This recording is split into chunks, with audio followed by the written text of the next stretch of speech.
ఎప్పుడూ ఒక temper create చేయడం అనేటటువంటి వాళ్ళకి, అంటే ఆయన good opposition leader, not a position leader. ఎప్పుడూ కూడా ఆయన ఆవేశాలతో ప్రశ్నించడానికి పనికొస్తాడు తప్పించి పాలకుడుగా వర్కౌట్ కావట్లేదు అక్కడ. సరే వెంటనే అంటారు మంత్రిత్వ శాఖలు అది చేశారు ఇది చేశారు. ఆయన పేరేంటి, రవికుమార్ కూడా చేస్తాడు ఎలక్ట్రిసిటీది, లేకపోతే గనక అచ్చెన్నాయుడు కూడా చేస్తారు. లోపాలు అక్కడ ఉంటాయి ఇక్కడ ఉంటాయి.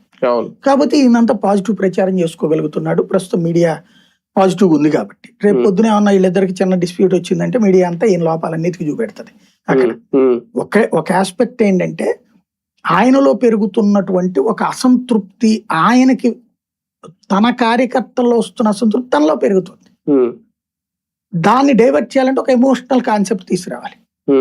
ఆ ఎమోషనల్ కాన్సెప్టే ఆంధ్ర తెలంగాణ తీసుకొస్తున్నాడు. నేను అనుకోవడం ఆయన చెప్పినట్టు నాకు వ్యూహాలు ఉన్నాయి అని చెప్తుంటాడు కదా, మీరందరూ నన్ను ఫాలో అవ్వండి నా వ్యూహాలు.